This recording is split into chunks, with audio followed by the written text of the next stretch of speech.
Good evening, good afternoon, good morning, good whatever time it is, wherever you are, whoever you are. Welcome once again to Nerd Week Live, the show in which we, the people at Nerd Caliber, bring you nerd news that happened over the past week. And we're going to jump right into it because we have a ridiculously large roster of topics to go. So, I'm Rodney Brown. I'm the editor-in-chief of Nerd Caliber, first-person shooter on Facebook as a cosplay photographer, burly_adopter on Twitter, a couple of other places. Byron, introduce yourself if you would. Hi guys, Byron McNeil, aka Byron D0, doing the thing with this wonderful motley crew of misfits tonight. Contributing writer, content creator, social media guy. I do a lot of stuff here, and I also do a little bit of art on the side. If you like reimaginings of fairy tales, you should check out my webtoon series, Sisterhood. It is what happens when a nerd with too much free time takes an idea from his childhood and makes it and fleshes it out as a 40 something. Cool, It's a cool. good time. Awesome. 2 words, sisterhoods. Sisterhoods. All right, Lewis, introduce yourself, please. Everybody, it's been a while. I've been very busy as of late with a lot of different projects, but Louis Correa, co-producer with Nerd Caliber, crashed the photos on Twitch, even though I haven't had a chance to stream a lot lately because healthcare system has been kicking my ass. But regardless, that's personal life stuff, so who cares, right? So I have been engaging in a little bit of charity work along with Zombie Leader, which has been really good. So, you know, it's been really good. You can go check that out on Facebook. Zombie Leader does a charity thing every month or so in my city of Springfield, Mass. I'll share it somewhere eventually so everybody can take a look at it if you wish to donate or participate in. But we do have a great roster of topics. I'm pretty sure that last topic will be something Greg and I will go back and forth on. Speaking of Greg, Greg, introduce yourself. We'll keep it civil because we're friends. Hi, everybody. Greg Snyder, aka Wonder Llama, photography, cosplay, you name it. We got a ton of stuff, so I'm going to skip right in. But since Crash brought it up, my photo studio, Red Raven Studios, just outside of Boston, we are doing a cos prom benefit with Zombie Leader at the end of the month. There's still a handful of tickets left. If you go to our Red Raven Studios on Facebook or on Instagram and you're interested, it's going to be a fun, prom-style cosplay event. If you find a creative way to mash up Scarlet Witch with a prom dress, I think we'll have a couple of those, that sort of thing. It's a great cause. We've helped raise a ton of money. I go down to New York with him every year and do a really fun photo shoot in Midtown Comics with a bunch of cosplayers in a comic book store. So if you get a chance, check it out. And back to you, Rodney. Cool. Luminous, welcome to the chat already. Welcome back to the show. Before we get started, we'll do this real quickly. Our Twitch promo on the screen right there is our URL, twitch.tv/nerdcaliber. If you have a Twitch account, please go check it out. We'd love to have you follow us. And that's all I'll say about that. All right, first topic is the sad one.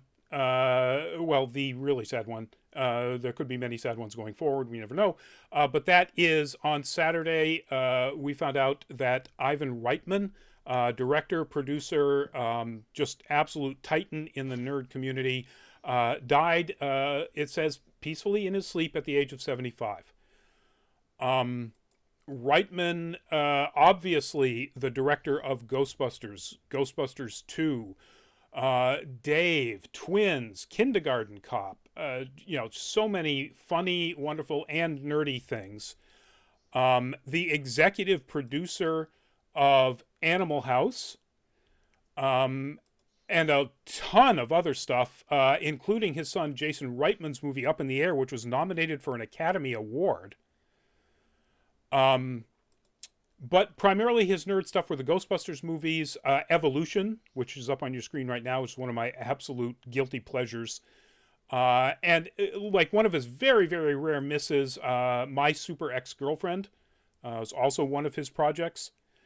But he also executive produced Eurotrip, so we have Ivan Reitman to thank for Matt Damon's post-punk performance of Scotty Doesn't Know. So that's a win in my book if he did nothing else. Well, let's not forget he was a producer on Heavy Metal, the '81 animated show, which Nice. for my money is one of the big nerd influences for me early on. Yeah, I mean, we all know, obviously, all know the Ghostbusters franchise. We know a ton of Ghostbuster cosplayers around the community, around the New England area and beyond. Twins, not exactly a titan of brilliant movie making per se, but It was damn, funny is that for its movie funny? time. It was fun. Funny as hell, silly funny, goofy funny. Yeah, The magic never ends. He's definitely a loss. Yep. Anybody else favorite Reitman movies? I mean, I'm one of the people who those rare people who enjoyed Ghostbusters 1 and 2 equally. So, For the most part, I did too. I think 1 has the edge over it just because it was innovative. yeah.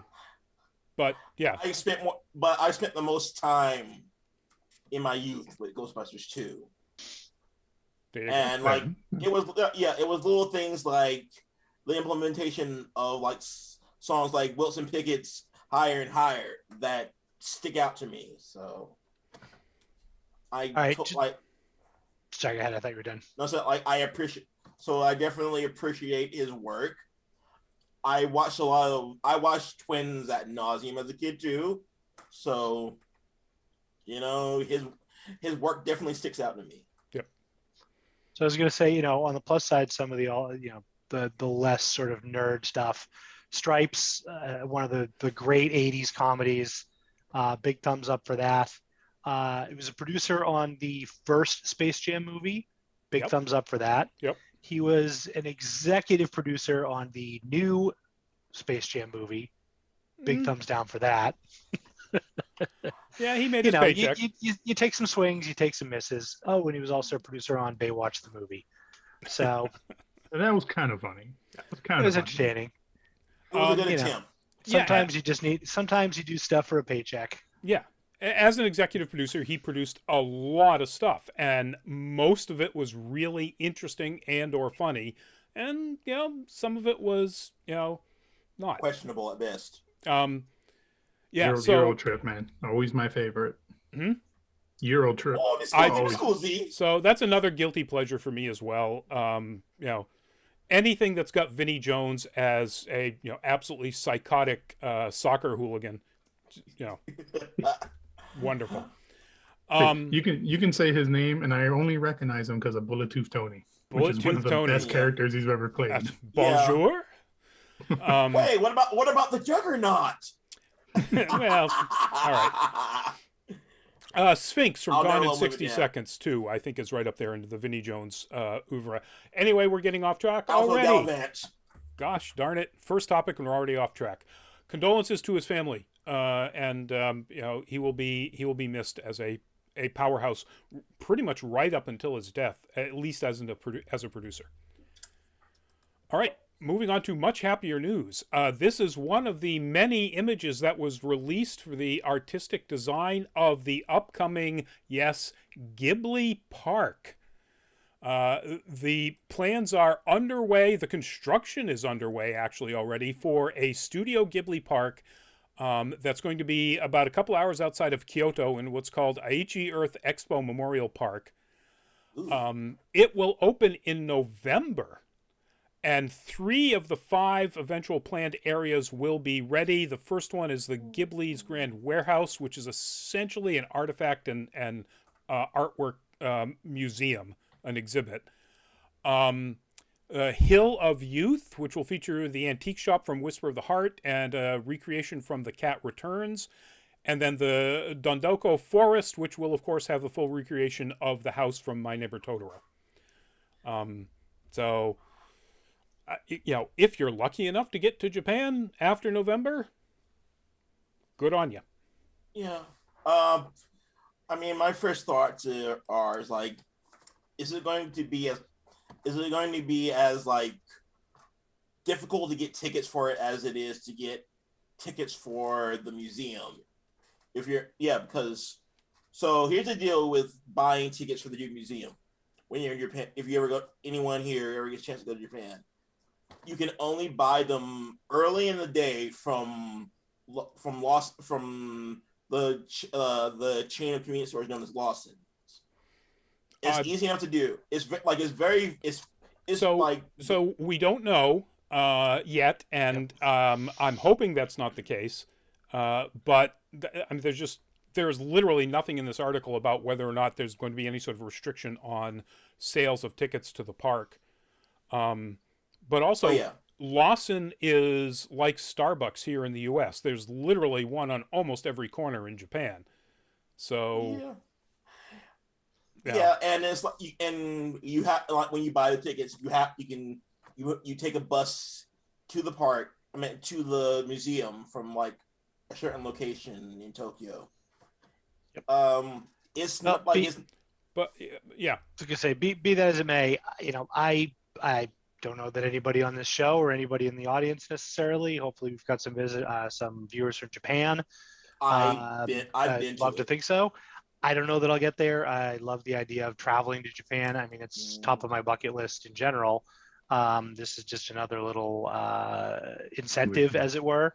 I think it's neat. I mean, anybody that knows me, it's funny, we just said this last night, like, I wouldn't classify myself as an anime fan, certainly not compared to the two gentlemen on either side of me here.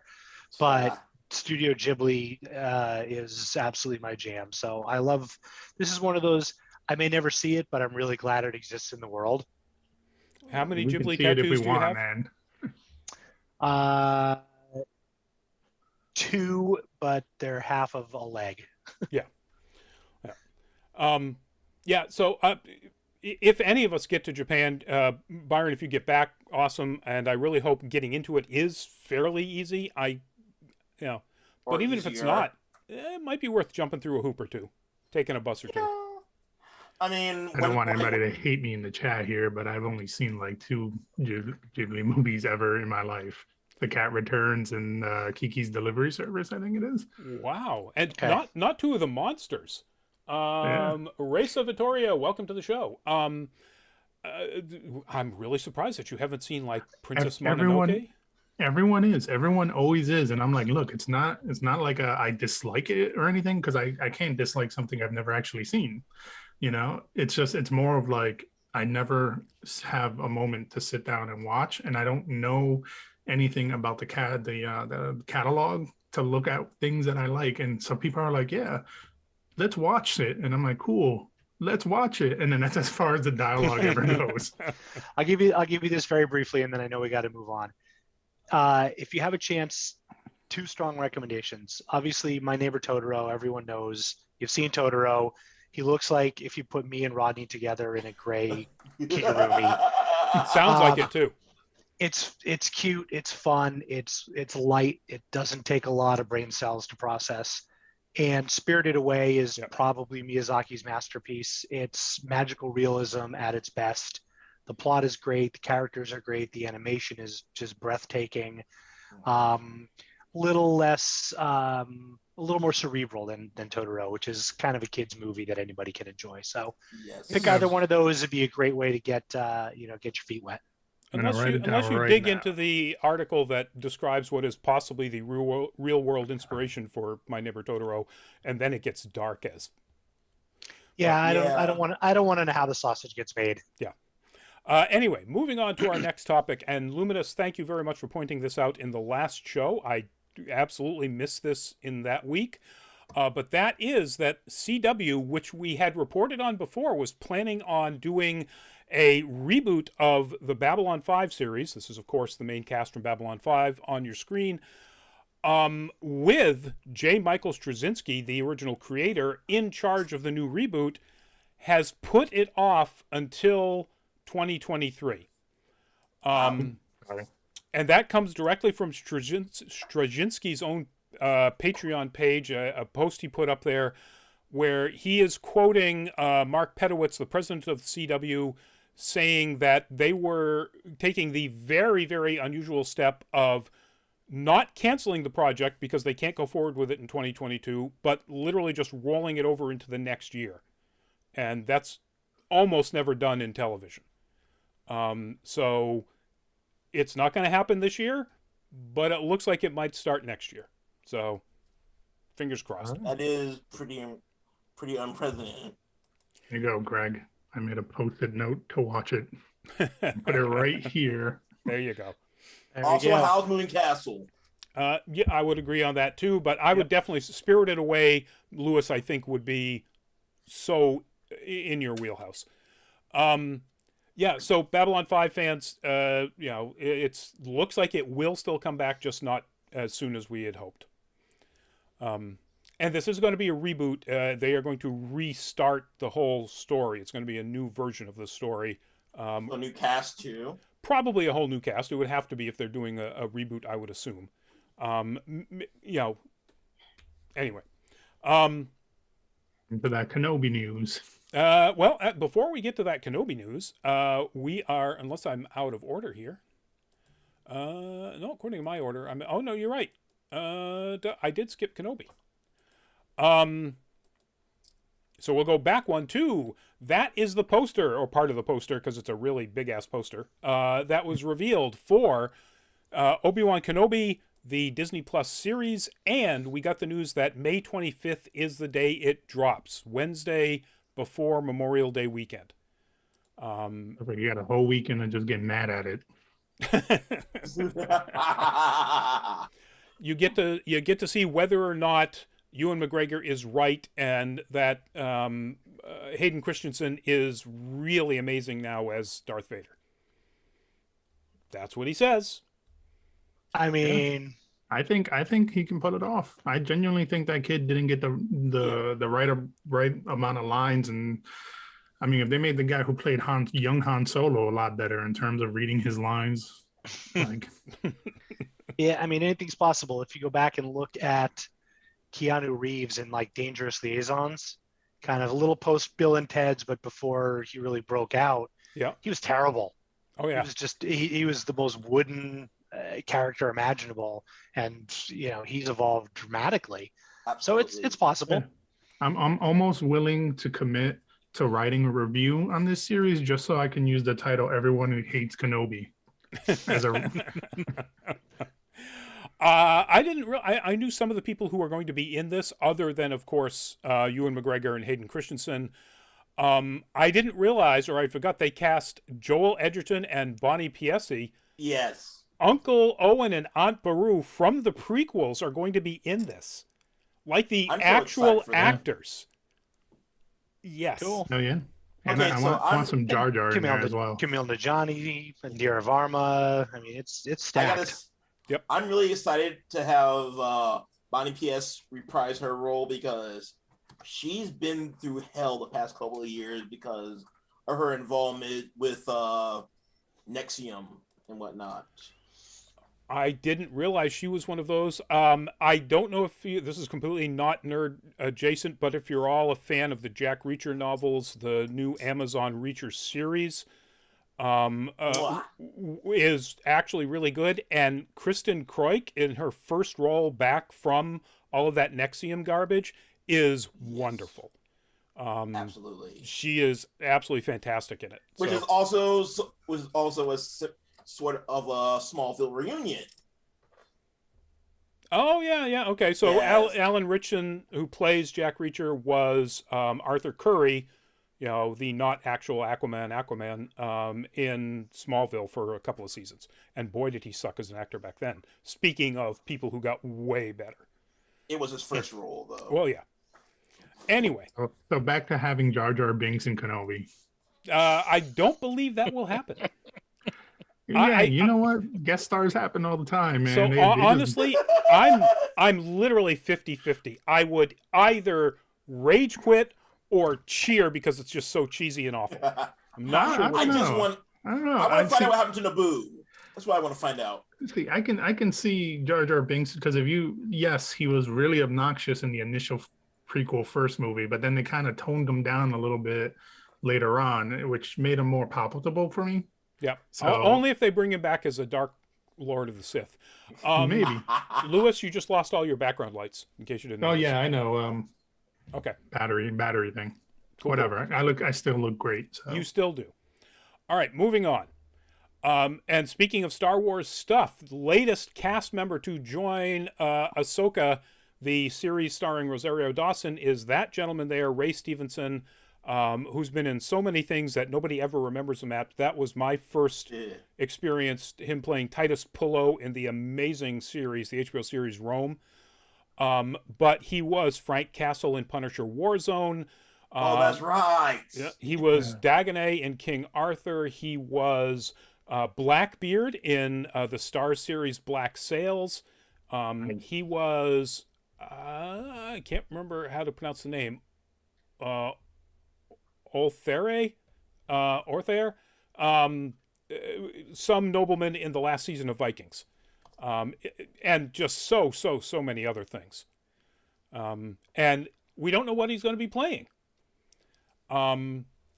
The weird thing is that he already has a really deep connection to that universe. He played the voice of Gar Saxon, the really bad guy Mandalorian, in both Clone Wars and Star Wars Rebels, which obviously Clone Wars had a lot to do with Ahsoka Tano. So even though that character dies in Rebels, flashbacks, or they're not saying it's Saxon in any of the stuff that's reporting this. Yeah, and even if not, even if he did die, like, you know, Fenric died, like people come back. Right. Darth Maul died. Yeah. In fact, he's connected very much to the Darth Maul story. Darth Maul died. He got reptile legs, and then he got chicken legs, then he got okay robot legs. Like, my man, he knew how it worked. Yeah, he did. So yeah, when this happens, I'm very excited. I really like Ray Stevenson. I think he's a great actor who's done all sorts of really nerd, niche content. All I will say is, when it comes to Star Wars, cybernetics fix everything. Hey, maybe that's it. Gar Saxon, but with the kind of mods that the mods were wearing in Book of Boba Fett. Please no. I only disagree because the one guy that has a telescopic implant in all of that TV series managed to miss shooting everyone. Yep. Except when he did the spin. Then he nailed it. Yeah, that's fair. Sun shines on a dog's ass every once in a while. Maybe he was a former stormtrooper. Yeah, that could be. Anyway. Speaking of casting and casting into nerd television stuff, that is Anthony Ramos from, I believe that's from In the Heights, the movie version. And the news is he has been cast as an unnamed character for the upcoming Ironheart series on Disney Plus, against Dominique Thorne, who's going to be playing, of course, Riri Williams, Ironheart. This is, according to this article, their sources say that the character will be similar to how Jonathan Majors was introduced as Kang the Conqueror in Loki, where he's expected to not only have a big role in this series, but in future Marvel projects as well. Called it when I posted it up here. This is Iron Lad. This is Nathaniel Richardson, the real name of Kang, as a younger man, and this is rounding out the Young Avengers with Iron Lad. Yeah, that makes sense. Yeah. Puts him connected to Riri Williams. It gives him a way to get the Iron Man-like suit that Iron Lad wears. Just saying. Yeah, he is very heroic. He is the Iron-esque person with the Young Avengers. Brooke, if you're watching this stream, do not send me any goddamn messages about Young Avengers. I don't give a shit. Our team member and Lewis's close personal friend who is very obsessed with the Young Avengers. I mean, I'm definitely interested in this, but it's like, my only question is like, if he's going to play this role, is he going to be like, are they going to like age up the character against Riri Williams? Because isn't Iron Lad younger than Riri, or about the same age roughly? I think I'd have to go back and look at any of the actual information about when he sort of co-founded the Young Avengers, but I think he was one of the older ones. Still, I think he was like 16, 17. Yeah, still a teenager. Yeah. But Riri is 15 when her story starts. One of the youngest people ever admitted to MIT. Yeah. Like it would, I think he would fall in line. Also, he's a time traveler guy, so he can be whatever age. Assuming he is going to be playing Nathaniel Richardson, or Richards, not Richardson, Richards. Long descendant of Reed Richards. Which we may get into in a mention later on in the show. Maybe. Yeah. Yeah. The only other thing I could think of is he's like a hidden Arno Stark, but ooh, again, who knows? Ooh. All right. You know, I kind of like that one too. I like the idea. I mean, it's kind of obvious they're building the Young Avengers. We finally get to see, and again, we'll be mentioning this later on. We actually get to see America Chavez in action. You know, they're really putting this team together, clearly. Hey, wait, what are you talking about? Kevin Feige said no. that he's not playing Iron Lad? No, or no that... I'm kidding. Oh, okay. Because of the meme of him like giving Haley Steinfeld the death glare. Oh, yeah.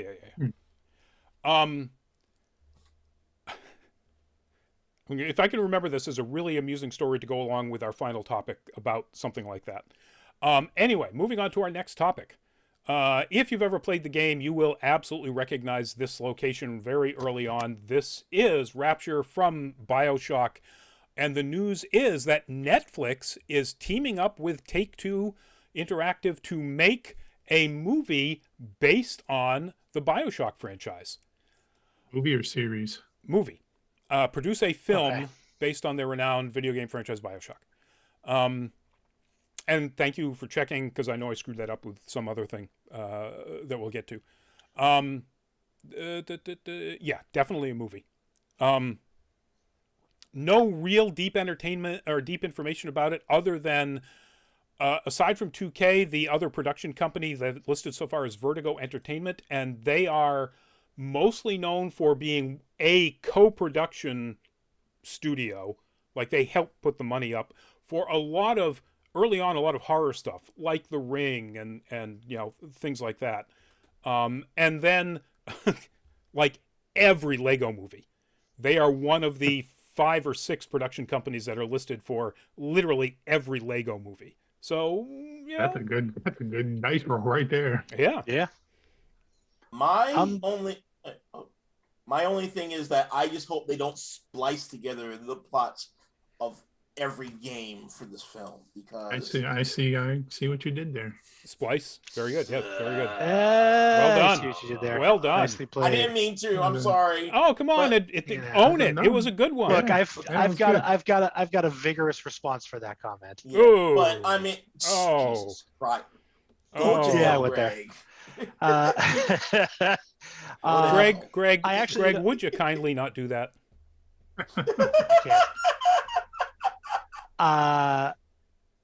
You know, it's funny. I actually, while I could see this working as a series, I'm kind of glad it's just going to be a movie, because Netflix would cancel it after one season. I mean, honestly, if you've ever played any single Bioshock game, you might as well have a damn series out of it. I mean, they really have I would love to see a series. Yeah. I mean, you could roughly combine. No, you really couldn't combine 1 and 2. I mean, they're both in Rapture, but the plots are so different. Right. The setting is the only carryover. I mean, all right. So there we go. Quick survey. Rapture or Columbia? Rodney? There's more Rapture content. There's more Rapture content. Lewis? That's actually a really difficult question. I didn't think it would be, because Rapture, a bunch of like the equivalent of meth heads running around with sickles, and then Columbia is the same thing, but they're racist. Right. Yes. So I think I'll take my chances underwater, under the sea with Ariel, than I would up in the goddamn clouds with fucking cloud racists. Okay, hear me out though. So do you want to go? I'll just say Byron. Go ahead. Do you want to go with Greg? Byron, go ahead. Yeah, Columbia is more relatable in that sense, because it's just like, I can watch it and be like, wow, this almost hits home for me. Well, that's how I felt playing. That's how I felt playing Bioshock Infinite. Just like, wow.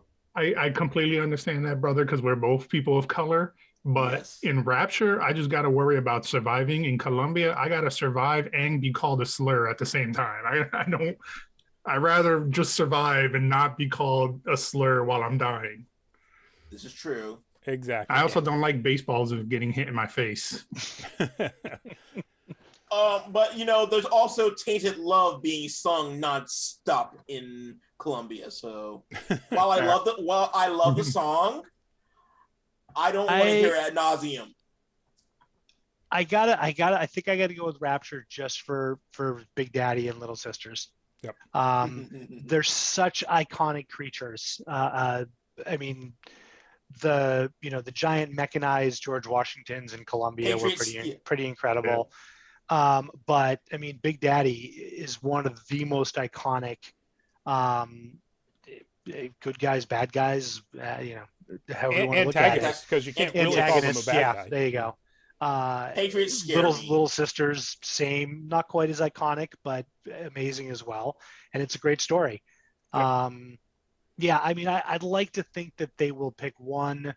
They'll compress the timelines. I mean, honestly, the first Bioshock would probably make for the best storylines. Just you've got that sort of the whole Ayn Rand objectivism, no gods but men. That whole thing would, unless they lean real heavily into that and make that the pro, not the con, if you will. It kind of writes itself. I'd be happy with 12 episodes and that's it. Don't need no more than that. Yep. As it is, you're only going to get to one because it's a movie. I would actually, if they're going to smash them together, I would like to see essentially the Under the Sea DLC. I'd like to see them go with Elizabeth as a protagonist, but in Rapture. Yeah. I like that. Yeah, that's pretty fire. Yeah. Just as long as she keeps that aesthetic from the Under the Sea content, because good gosh, she was hot in that outfit. Yep. All right. No, that's Keep a great your hat call. on. That's your a really good call, because she is a great character. She's a very iconic character. You put the two of them together, and it's it could be incredible. All right, we got to move on, folks. Moving on. This is only here because this rumor has just blown up, and we got to at least acknowledge that the rumor exists. The rumor is that Lucasfilm is looking pretty seriously into making another follow-on trilogy after Rise of Skywalker about the growth of a new Jedi Order. The rumor comes from one source, a former Vanity Fair reporter who said this on a podcast that was then reported on CBR, Comic Book Resources. And she says, and the word she uses is whispers, that this is in the works, but then also immediately says, and I quote, "You can fill an entire stadium with ideas Lucasfilm has been interested in but never realized." So just putting that out there.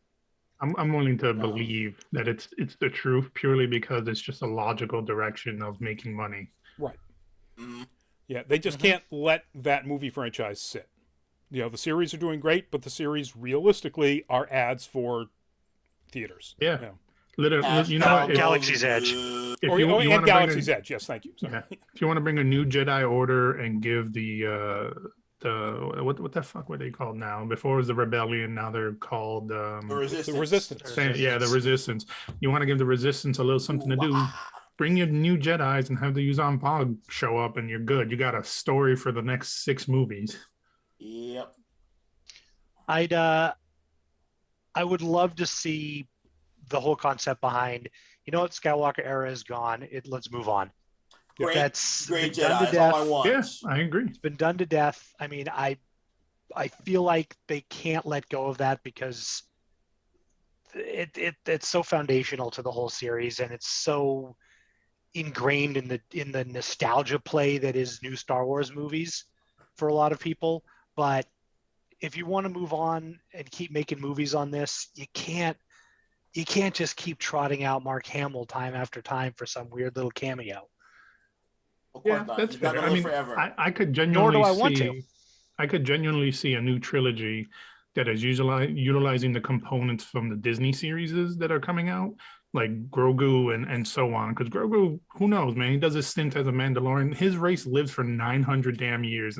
That's a lot of job experience. Right. You can be a Mandalorian on Monday and a Jedi on Sunday with that kind of lifespan. Yeah. So all I'm going to say is, again, piggybacking off what Greg was talking about, yeah, we're essentially done with Skywalker.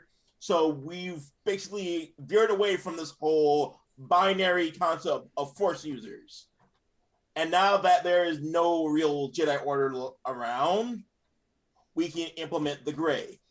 Because that part of the problem within the mythos was the fact that you only had the light side and the dark side. You had the light side who was too rigid, and had the dark side who had carte blanche, and it was a problem. But like with Ahsoka, hopefully we can find that balance within the Force. Yeah. Maybe it'll happen. I'm not going to invest any emotional weight into the idea that they're actually going to write something that makes sense from the Jedi growth. And not just literally fall back on, hey, she said her name was Skywalker at the end of that last one, so 3 more. No. It's just going to be like, if they do that, we're going to continue to have this circle jerk within the cinematic end of the universe.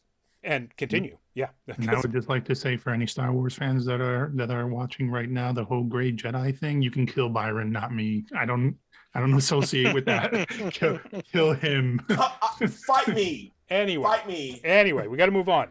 Lightning. Got to move on. So the next bit of news is that there is going to be, shockingly enough, a sequel to Megamind, but it's not going to be a movie. It's going to be a sequel series that will be on Peacock. Peacock announced a whole bunch of animated, what they're calling kids programming properties. The two that most closely fit our interest area, our nerd mission, is Abominable and the Invisible City, which is a series that follows on the DreamWorks animation movie Abominable, and Megamind's Guide to Defending Your City, which is about Megamind now being essentially a superhero, not a supervillain, and trying to defend Metro City, but learning how to do that sort of on the job because he doesn't really know what it's like to be a hero. The fact that they're geared towards, as it says, will double down on its animated kids programming slate makes me a little... Megamind was accessible to children for sure, but it wasn't really that much of a kids. There was a lot of more adult stuff in Megamind. Yep. So it was cute. It was cute, but it was far from essential. Right. Yeah. Number one, smart. I think Megamind is great. Megamind's a fantastic movie. Oh, I love it. I enjoyed it. I'm not surprised that they would make some kind of sequel for it. Secondly, it's slated towards kids, but I would disagree in the fact that there's a lot of things slated for kids that have a lot of adult content to it. I don't want to mention things like Rocco's Modern Life, for example, or all right, My Little Pony. Yeah. There's quite a bit there that, you can slip in a lot of adult content into kids series and get away with it. And Megamind is like the perfect example of I would, if I had children, I would make them watch Megamind so they could learn to identify damn incels and why women, when they say no, have to still tolerate dirty ass men who want to do stuff to them. Yep. Good call. Now, there's absolutely no indication in here whether or not any of the original voice cast would be coming back. I don't see Will Ferrell coming back for that. I don't either. Or Tina Fey. Yeah, Tina Fey. Yeah, I want Will Ferrell to come back because, I'm not the biggest Will Ferrell fan. I couldn't care less about the Anchorman franchise, but I think when he's breaking away from type, he's a phenomenal actor. Like Stranger Than Fiction, Everything Must Go are two of my favorite movies of all time. Yep. So, yeah, if he can come back and apply the same nuance, I'm here for it. Oh, I would like to have him back too. I just don't see it happening. Just to mention one additional thing with Megamind, for a lot of people don't know, but there's actually a mini short that takes place after the movie where it does showcase Megamind trying to save the city from a stupid plan that he created. Cool. I wonder if that's available on Peacock. Yeah, I wouldn't be surprised. You could find it on YouTube, to be honest. Not that I have a Peacock subscription. Right. I was just going to say, I mean, I commented on this. It's like, that's cool. It's one of those, I'm glad it'll be out there. I'm sure a lot of people will enjoy it. It's not going to be the thing that gets me to subscribe to Peacock, though. I get Peacock for free, so I'll watch it for everyone. Oh, thank you. We'll expect your review in 2024. I'll fall on that sword. I get it for free as well. Thanks, Mom. All right, moving on to yet another animated series. So Hulu is going to be reviving Futurama with everybody involved. Matt Groening, David X. Cohen, Billy West, Katie Seagal, basically everybody except the voice of that guy right there. John DiMaggio is in, I don't know if he's still in talks, basically doesn't want to come back at the rate that they're willing to pay the other two leads, Billy West and Katie Seagal. And so right now, according to this article, the project is going forward. Right now, it's going forward without DiMaggio. And I got to say, you know, whether you're in on the fact that this is something that should happen or not, what a way to completely torpedo their news is to, you know, because it came out literally the same article. Hey, it's coming back. And oh, by the way, DiMaggio has said he's not going to do it for that money. So I don't think it should come back. That's all I got to really say about that. Here's all I got to say. DiMaggio thing, you get your money, brother. Get what you are owed, because the fact that voice actors are paid significantly less than like parallel people in the same career, just it's not fair.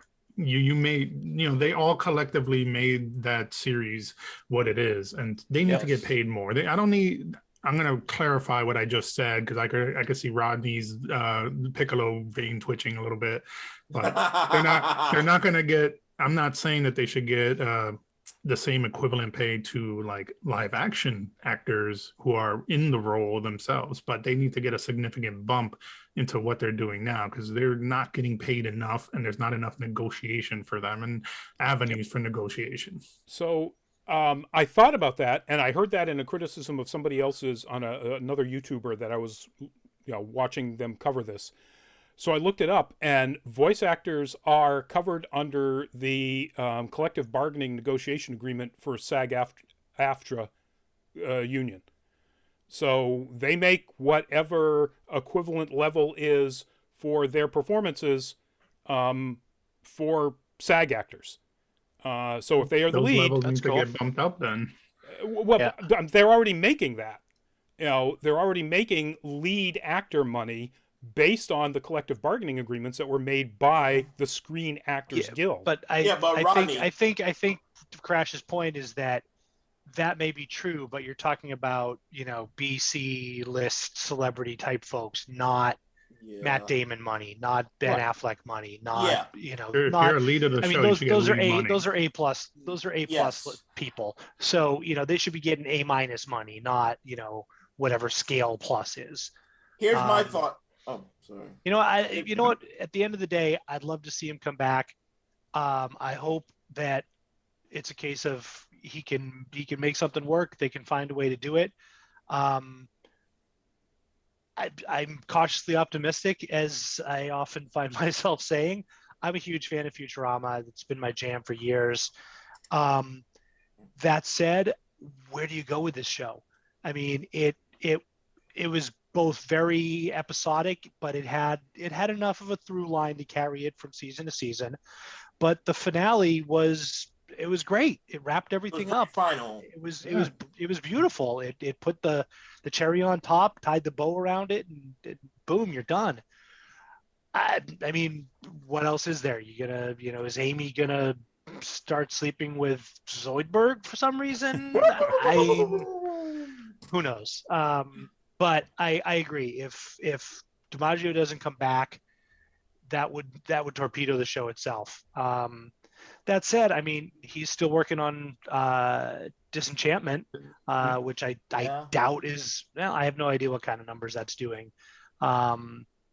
He's certainly willing to work with Groening, with the usual, Herman and Phil Lamar and all of the the cast of folks that are in every Groening project. My thoughts on this are one, does Billy West get paid per character? Because you get paid per role just like any other actor. Okay, so that's one thing. That's one thing to consider. The other being Katie Seagal is a screen actor before anything else, so that's probably why she's not making a stink about this, because she gets her paper through other avenues. And Billy West getting paid what he's being paid. John DiMaggio is within his right to request more, because with his career has been on the up and up since he voiced Bender. So I definitely stand behind him on that. Yeah, everybody has the right to ask for more. Luminous points out, as I recall, the Simpsons cast once held out together for more money and did end up getting more, and that's I recall that. Now they get paid the same amount as screen actors. Yeah. It just looks bad for, if literally everybody else, including people who have as much, if not more, history as a voice actor than you, like Billy West, are all on board. Phil Lamar, who's been doing voice acting for longer than DiMaggio, are all on board. And then, because he portrayed what he considers, reading between the lines, the primary important character, he thinks that offer is too low. And if he holds out, hopefully everybody else gets, that level. Otherwise, they're all going to back out. Yeah, we don't know. Yeah, we don't know the context. I can definitely understand that. What your point that you're getting across here. I will also say that a little bit also sounds like the argument that people make for getting a minimum wage going up to 15. Well, $15. I already make 15, so what's my benefit? Well, maybe your company should raise your money up to match you what it would be now, so you're not making 15 when 15 goes up. Pay you what you're worth. I can see that, assuming, again, that we're making the assumption that voice actors are drastically underpaid. And again, based on what I've read, that they're part of the SAG-AFTRA, collective bargaining agreement, I don't see how that's possible. Admittedly, I haven't done that research because I didn't think we were going to deep dive this much. Yeah. But also, there's a lot of voice actors on Twitter who say that they're very underpaid comparatively to their contracts. Yep. And that I will agree with, and particularly if they voice act gaming or animation. Yes. Or anime, I should say, not animation. I think Western animation, particularly for big projects like this, generally pay relatively well. But again, I don't know. See, last two things I'll throw in on there. While I would agree that, let's say Bender is fundamental to the show, he's not the star of the show. He's the Bart Simpson of the show. He's the breakout character with the funny voice and the clever catchphrase. Right. Would it be any good without Bender? No, not particularly. The other thing, and this is where this whole question gets very interesting, is the Deadline article says the role is being recast before the first table read next week. So it sounds like, maybe they're holding out hope that somebody, that they can come to terms, but they're already looking for people who can, do a really good Bender impression. Yeah. And there's quite a bit of people that can. Yes, there are. Who knows? All right, we got to move on, and we got to move on fast because we still got a ton of topics, and there are some that I think people really want to get into deep. So, speaking of more animation, the Lord of the Rings anime, which is slated for April 2024, Lord of the Rings: The War of the Rohirrim. We got our first look at what is artwork. A lot of the article headlines say we got our first images from, and it's really just, pre-production artwork. But that's what's up there right now. The pre-production artwork from Weta looks really good. It still doesn't tell us exactly what the anime is going to look like. They haven't cast the voices yet, but that is something that's apparently really imminent, according to this article. So hopefully we'll get news about that. I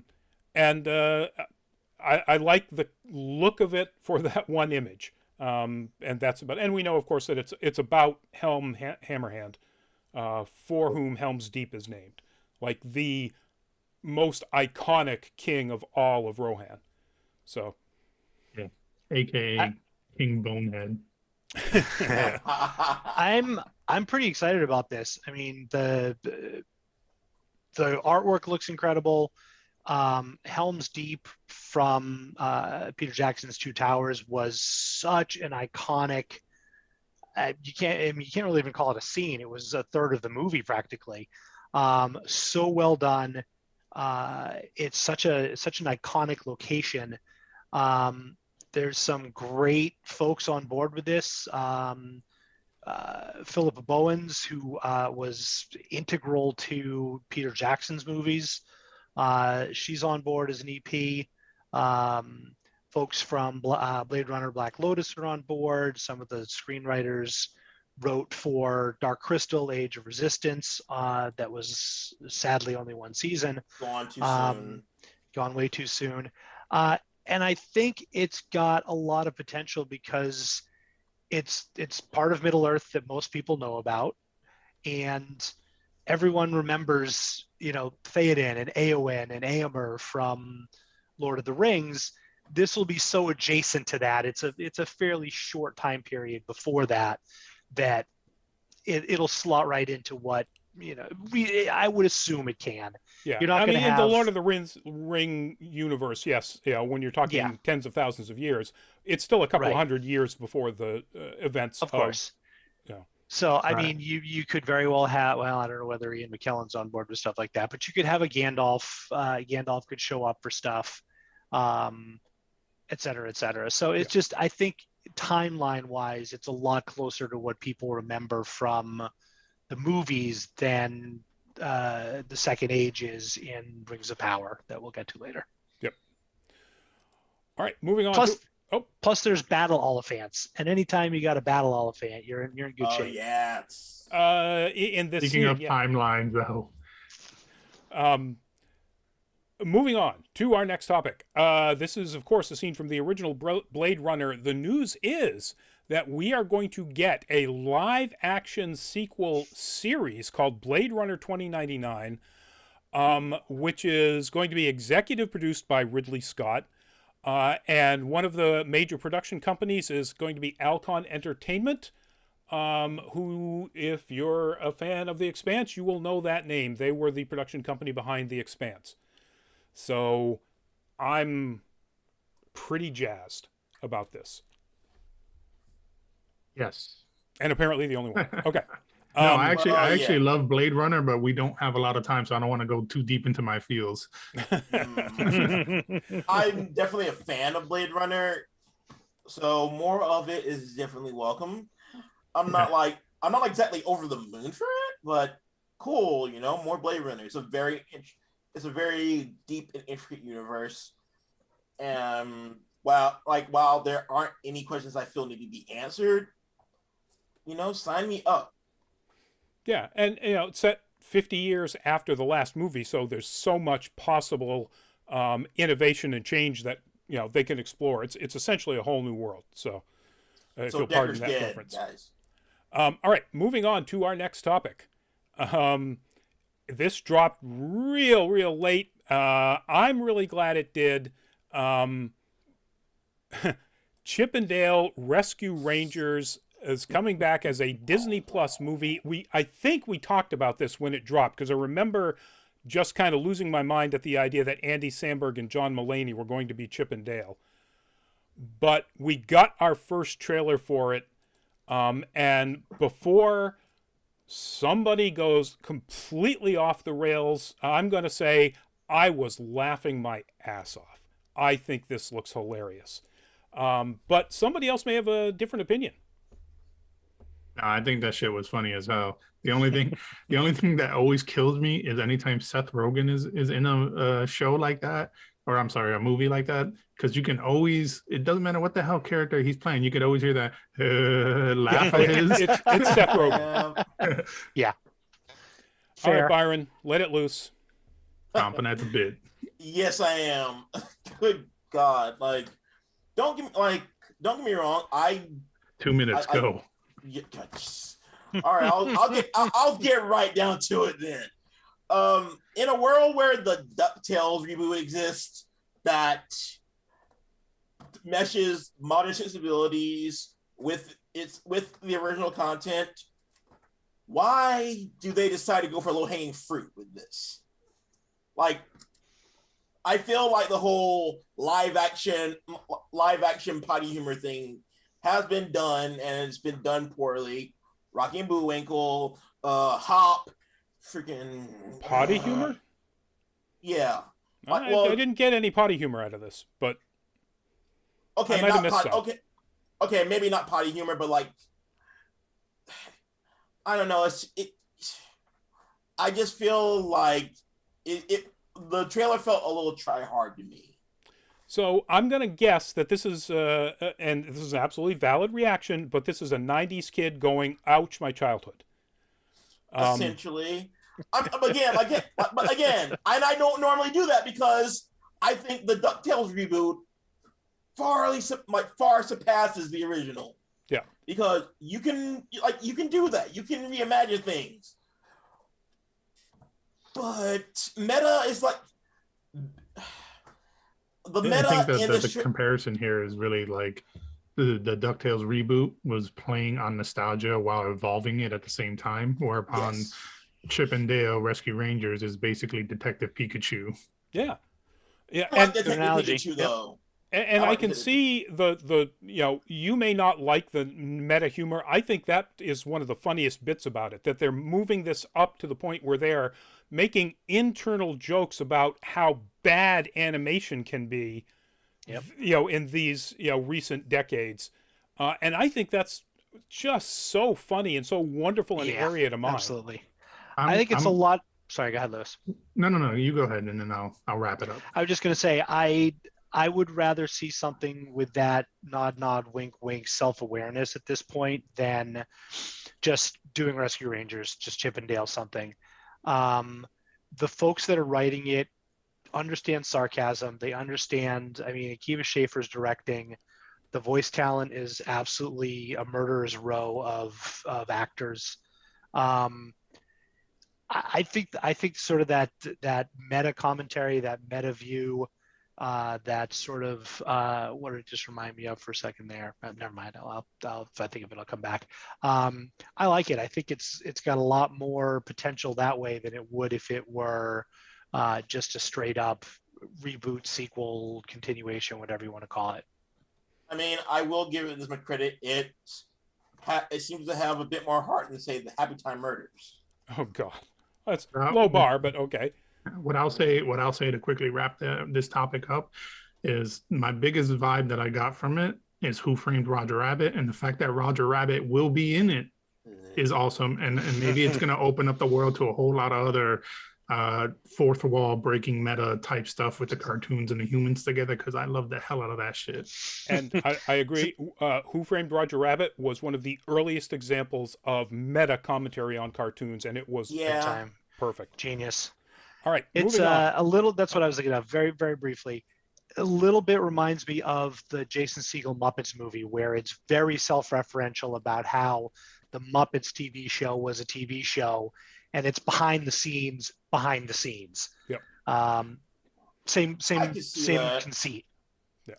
Moving on. Looking forward to it anyway. I am personally. All right, moving on. Maybe I'll watch it. All right. Bunch of real quick trailer reactions for a bunch of trailers that dropped during the Super Bowl or slightly before, because they like to do that now. The Adam Project, Ryan Reynolds, Zoe Saldana, Jennifer Garner. What'd you think, guys? For anybody who saw it. Yeah, all right. Didn't love it, didn't hate it. Yeah. Sometimes it doesn't click. Like Ryan Reynolds, I love his humor, but I don't want all of it always to be his humor. Yeah. I'll give it a chance. I liked it because it's Sean Levy who worked with him on Free Guy, and Free Guy was wonderful. Still haven't seen that. So if you haven't seen Free Guy, you're not going to get why I think this is a really good combination. But I would A, recommend watch that, and B, I'm looking forward to this. Cool. I've read where one of the real early screeners that they gave this to basically said, I was absolutely not expecting to be just slammed in the feels like it did. But his father had just recently passed, and there's apparently an awful lot of that sort of feel going on here. So this comes out next month, like 3-4 weeks. What is this theatrical release? Streamer? Netflix. So Netflix. I would assume that Netflix is probably going to put it in theaters and on Netflix, so that they can get any sort of potential nominations that might happen. But now, does Ryan Reynolds have some sort of contract with Netflix? Because this is like his second big project that he's done since Red Notice. I think so. Well, actually, even before then, he did that one, that Michael Bay one. I can't remember the name of it. Where he played a rich guy who was. I know. It's Michael Bay, man. Just call it Explosions time 12. Explosions with Ryan. Yeah. Brought to you by Ryan Reynolds. Exactly. So March 11th is when we get to see this on the Netflixes. All right, moving on. We got the trailer for Jurassic World Dominion. And yay! Everybody's back. Look, it's the Avengers Endgame of Jurassic World. Nice. My reaction is very simple. White people stop messing around with shit. Yep. I'm trying Every to time y'all touch What's stuff. that? Creepy noises from the basement and we're wearing lingerie? Let's investigate. Stop touching stuff. And if people like me wrote on a wall in their language that says don't open, then don't open the goddamn door. But then we'd be missing out on literally every horror movie ever made. That's true. It's well made. I like the idea of seeing, Ellie Sattler and Alan Grant and Ian Malcolm coming back. Sure. If, as it says, this is the last of the entire franchise. God, I hope so. And somebody in one of the voiceovers says, you know that humans and dinosaurs can't exist. I'm team dinosaur. Yep. Let's let the dinosaurs kill everybody and take over the world on this one. Yes. Yeah, absolutely. I think that would be the old age is getting to you, dinosaur man. It's his people coming back. I mean, they'll feel right at home. You trying to get to the center of the earth there, Rodney? I agree. I think just for the sheer FU of it, if it was just dinos wiped out mankind and we went back to the Pliocene era, yes, I didn't go to the Jurassic era with this one. Boom, done. Make it happen. Love it. I don't want anyone to die except for the one person who keeps saying like Earth or Mother Nature finds a way. Like, because I've heard that in that trailer like 30 fucking times. I get it. That's it. Jeff Goldblum. Don't you disrespect Daddy? It's done. Get out of there. Do not disrespect Daddy. Life finds a way. All right, man. Yeah. All right. That's, Anybody else with another quickie? Yeah, I do Scratch want to. Go ahead. I hated the first movie. I didn't see the second one, so just make this one good. That's all I want. Second one was worse. It's not going to be good. No. Just by the numbers, it can't be. Yeah. All right, moving on. This I absolutely loved. He's so good at putting out trailers that just make you go, what the hell? I want. Jordan Peele's Nope. My reaction to that trailer is nope, but nope in a good way. Yep. Nope, as in I don't want to deal with any of that shit that's happening in that trailer ever. Exactly. Like nope. Yeah. If you can make floppy air balloon humans look scary, and he does, you're a genius. Jordan Peele just is amazing. It just makes me not want to ever hang out with him because he's like the type of person that'll prank you into a heart attack. Probably. Yeah, I can see that. But you'll laugh while you die. Yeah, that's true. Just the performances just look so good. Yeah. The idea that it's a science fiction horror, seems to be about aliens. Yes, please, yes.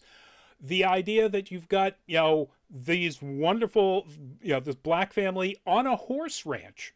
They supply horses to Hollywood. It's like, yes, come on, do it. Anyway, I'm definitely interested in it because of like the connection between cowboys and black culture.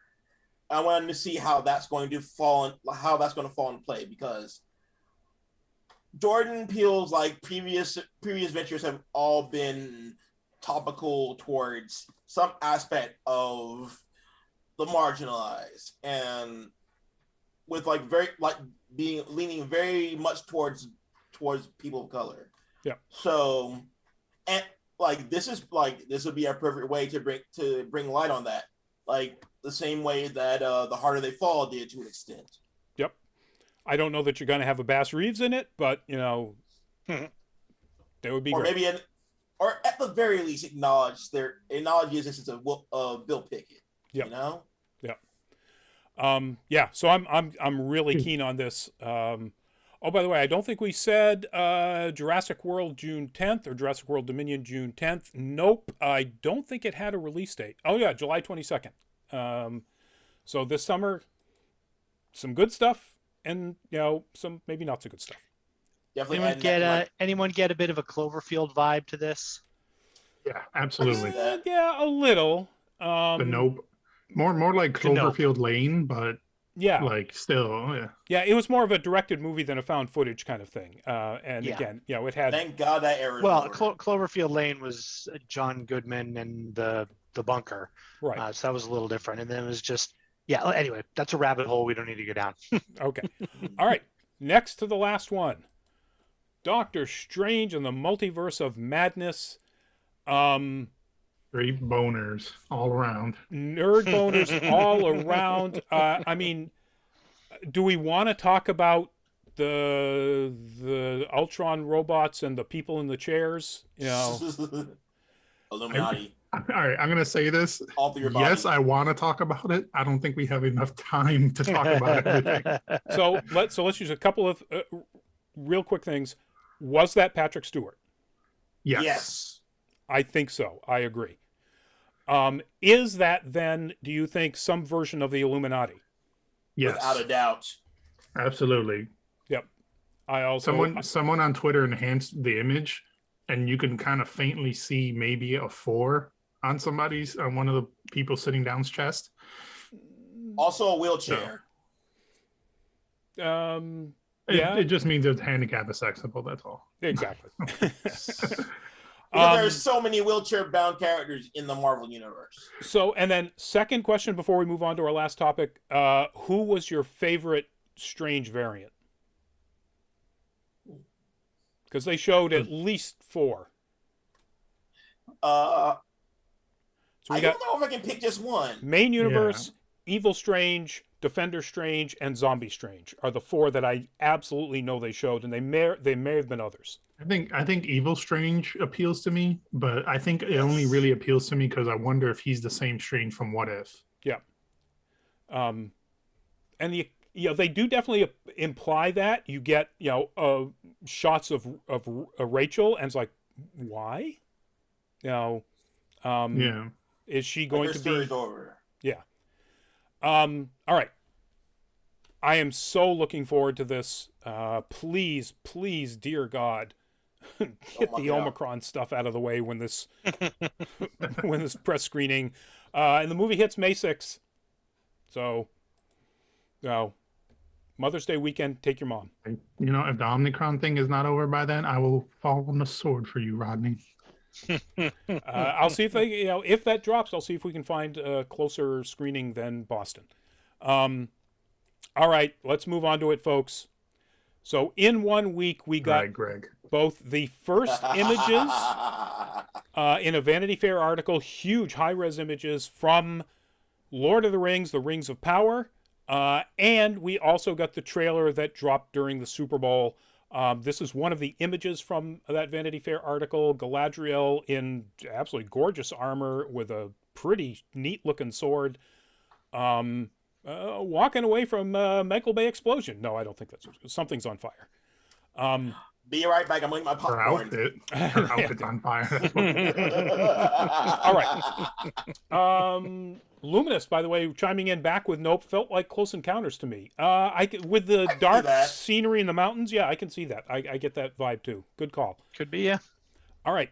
I agree. So first off, the images and then what we know of the story from the Vanity Fair article. Thoughts about the look, and then let's talk about what we know about the story and thoughts about that. So, and just the look from the images, because I think the trailer, there's some things that are different. Let's talk the look of everything from that set of images that got dropped on social media. That was just kind of the midriff crop with the hands. No. The images that are in the Vanity Fair article that I linked. Okay. I mean, a lot of those were in there as well. Yeah.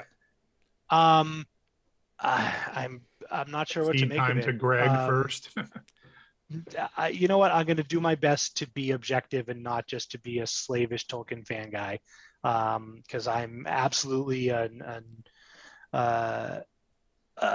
what's the word I'm looking for? An unapologetic Tolkien snob. Yes. But I will endeavor to keep that keep that under wraps. You're a Tolkien hoe. We get it. I am big time. It's it doesn't comport with what I think of in my head when I see Tolkien. I could spend an hour talking about why no one cares that much about what I think about that for why, but it doesn't, a lot of it just doesn't quite feel like it fits. A lot of it feels like stuff's just kind of being made up wholesale and without any reason that I can see at this point. That's my trying hard to keep things condensed and civil. Anybody else weigh in? Yeah, no, look good, look bad. I mean, you can go ahead. I mean, yeah, definitely looks good. I kind of, and I can see, like, to an extent, both sides of this argument, because you have, coming from a purist of other fandoms, I do relate to where Greg's coming from. Because it's something that you're passionate about. It's something that means a lot to you and your identity as a geek. Because my time's coming with the Netflix One Piece series, and given their track record with anime adaptations, I'm terrified. So I'm right there with you, but. I mean, yeah, they're gearing it towards the movies, so it's more, they're focusing on the lowest common denominator. Yeah. I mean, as long as they don't completely dump on the mythos, I'm willing to give it a shot. I will say this. One of my first responses was, these don't make sense because they don't fit in context with other ones. One character to the next. It bothered me that once again, they went for the sort of the Hobbit look for the dwarves versus the Lord of the Rings look for the dwarves, which was extremely cartoonish. It reminded me of Fat Bastard from Austin Powers movies. It's comic relief when, Gimli was a little bit of comic relief, but not a caricature. I agree so with my that. thought was, I know cosplayers who do better design and better execution than this, but I said the same thing. I think we all said the same thing when the Dune trailers came out. We were looking at the still suits and we were like, yep. Man, those look like off the shelf Amazon, tactical gloves and armor and BMX body armor, but damned if the movie wasn't fantastic. The costume design was fantastic. You can get nitpicky about some of that, but so I'm tempering my initial response with, you know what, less than a year ago, I said similar stuff about Dune, and I was completely proved wrong. So, try and temper things a little. Yep. I do have to say, so I agree that the look of Durin the Fourth looks pretty Hobbit-like silly, or sillier than the dwarves were portrayed in Lord of the Rings. But in the trailer later on, where he cleaves an anvil in two, it's like, all right, okay, we get it. Durin's a badass. And I'm really looking forward to the portrayal of a living, breathing, exciting Khazad-dûm. Moria is at this point in the story, an absolute urban, titan among the dwarves. And I'm so looking forward to that. That, if Durin looks a little cartoonish, he's shown later, in that trailer, that he doesn't act particularly cartoonish. So, I'll give them that. I understand the criticism of particularly that scene of Galadriel climbing a snow-covered mountain. It's, right about exactly the last type of animation in the last Tomb Raider game. It's like, all right, that's probably going to be fixed before the series drops, which is months and months and months away. Yeah. And it's confusing they've said that they're compressing timelines from thousands of years into a short sort of thing. Right. As opposed to just taking a chunk from take a chunk from the early Second Age, take just the Numenor stuff. You could have a fantastic series right there. Right. That is very likely from very, very late in the First Age and has nothing to do with any of what's going on. Again, this is super nerdy stuff. You have to know the Silmarillion inside and out, and I won't bore Lewis with it. But it doesn't even fit into the timeline or the era that they're talking about, if it's what I think it is. Yeah. So what I've read, and the executive producer goes into this, the showrunner goes into this pretty bluntly in the Vanity Fair article, that they've got to take that time, which basically goes from when somebody finds this person who ultimately turns out to be Sauron but doesn't initially appear to be, all the way out through 5 seasons to the last alliance of elves and men. And he said that's thousands of years, and which means that every season we'd be jumping hundreds of years forward, and all our humans are dying. So they said, we're just going to compress that into a single timeline. And I get that. I get that.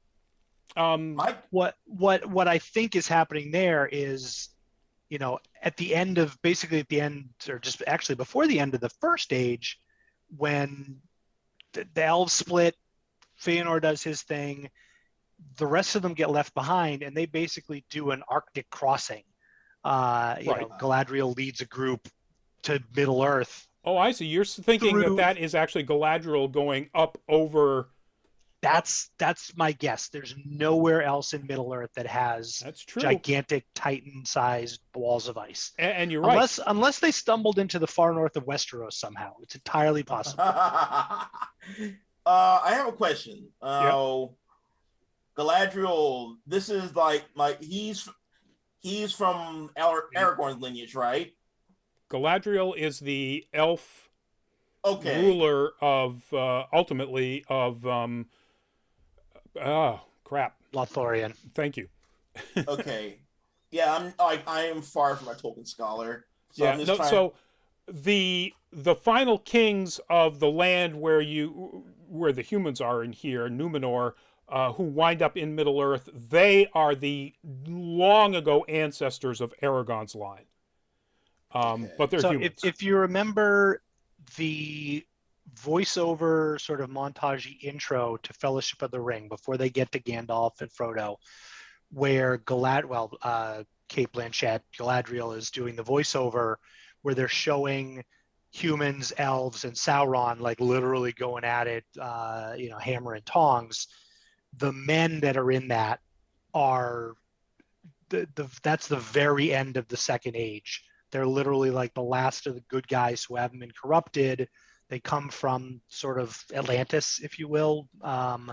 They land in Middle Earth. They start Gondor, the huge white city, and all of the other stuff. And at the end of that battle, most of them are dead. And Isildur, who's the last of the line, is the guy that takes the ring from Sauron and then loses it in the river. And then you flash forward many, many years. So as much as I love to have a 30-hour discussion, deep diving into every point of this, I also want to pee in the next 20 minutes. I mean, We do need to wrap this up. I'm going to insert myself here for a moment. Please. If you guys can restrain yourselves for a moment. So looking at it visually, I think I kind of enjoy where they're going with a lot of things. And having been a person who participates in cosplay and takes photo of cosplay, sure, the costumes don't look peak cosplay, but also form over function and function over form. They need to actually be able to do what they're doing as opposed to looking nice and falling apart within 15 seconds. Yeah. It's the same thing that was going on with Cowboy Bebop and Faye's outfit. Practicality over the look. Yep. That's not to say that you want a trashy look too. My second thing, give the damn dwarf woman a goddamn beard. Yes. Like, give her a damn beard. Like, it's stupid. Don't play to aesthetics here in that regard. Try to keep it as faithful as much as you can to the look of how they were written, which is so dwarf women have beards. That's canon. Yep. Yes. Okay. Pretty much. So like, otherwise, like in terms of look, I'm not a Tolkien scholar. I'm not Greg. I look like Greg, just handsomer and Latino, but I love you, Greg. But it's something like this is more accessible to someone like me, who is on the outskirts of learning what is going on. And, it might be something, original stories and plots that I haven't heard of or I haven't seen, or maybe it's an amalgamation of things that I haven't seen or heard. And then I can grow into like the books and the comic books. And I actually did play the TTR RPG game when I was young. So that was really dope.